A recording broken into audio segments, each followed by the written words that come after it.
Assalamualaikum warahmatullahi wabarakatuh. Halo semuanya, perkenalkan nama saya Anggi Dwi Rahayu dari Prodi D3 Kebidanan semester 1.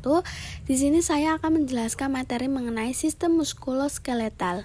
Apa itu muskuloskeletal? Sistem muskuloskeletal adalah sistem yang terdiri dari otot, jaringan ikat, saraf, serta tulang dan sendi. Sistem ini berperan penting dalam gerakan tubuh.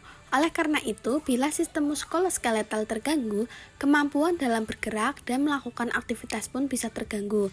Dengan adanya sistem muskuloskeletal, tubuh dapat bergerak dan menjalani berbagai aktivitas seperti berjalan, berlari, berenang, hingga sesederhana mengambil suatu benda. Sistem muskuloskeletal juga berperan dalam membentuk postur dan bentuk tubuh, seperti melindungi berbagai organ penting seperti otak, jantung, paru-paru, ginjal, dan hati. Kemudian ada jenis-jenis otot. Sistem otot manusia terdiri dari 3 jenis, yaitu yang pertama otot polos, yang kedua otot jantung, dan yang ketiga otot rangka. A. Otot polos. Otot polos adalah otot yang dapat ditemukan di hampir seluruh organ tubuh. Sel otot berbentuk menyerupai gulungan benang dengan satu inti sel di tengahnya, sedangkan seratnya bertekstur lebih halus. Berikut ini adalah bagian yang menyusun struktur otot polos. Pertama, filamen, terdiri dari aktin dan miosin.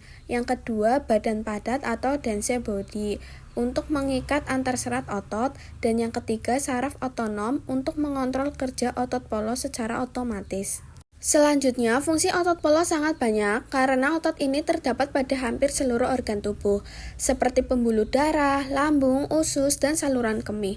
Beberapa contoh fungsi otot polos adalah membantu pencernaan dan penyerapan nutrisi, mengontrol tekanan darah, serta mengeluarkan urin. Berbeda dengan otot rangka, otot polos bekerja secara otomatis atau tidak sadar karena dikontrol oleh saraf otonom. Jadi otot ini tetap dapat bergerak meski kita tidak mengontrolnya.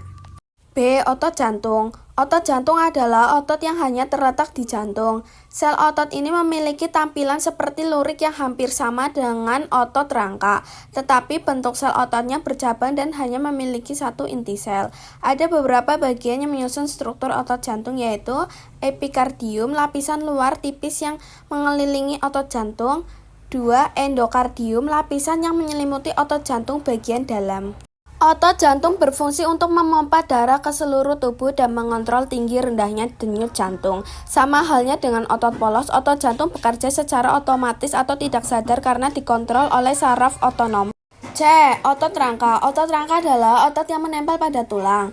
Otot ini terbuat dari ratusan hingga ribuan serat otot dan sel otot rangka. Sel otot rangka berbentuk seperti lurik dan memiliki banyak inti sel. Oleh karena itu, otot rangka disebut juga otot lurik.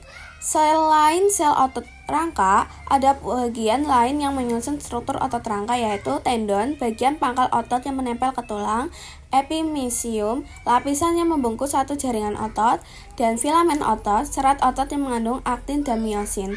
Fasciculus, sekumpulan serat pada otot, kompartemen, kumpulan fasciculus, perimysium, lapisan pembungkus satu fasciculus, endomysium, lapisan yang membalut setiap serat otot.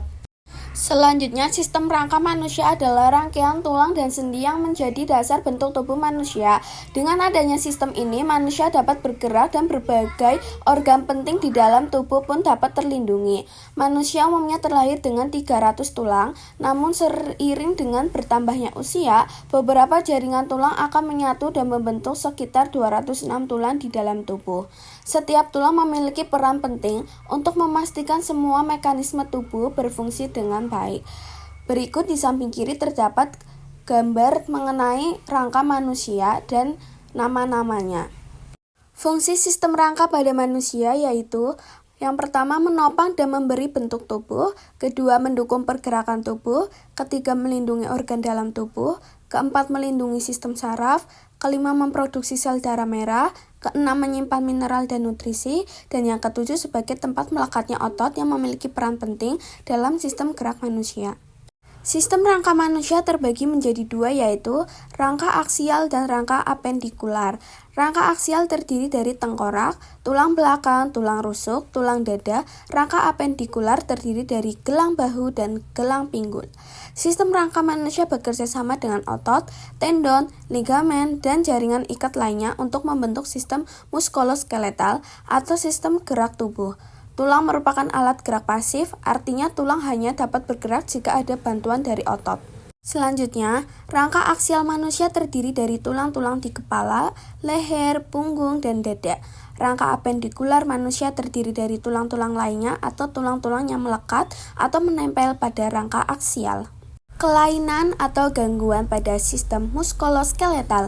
Ada beberapa gangguan pada sistem muskuloskeletal, diantaranya yaitu osteoporosis, patah tulang, kelainan tulang belakang, osteopenia, osteomalacia, penyakit paget tulang.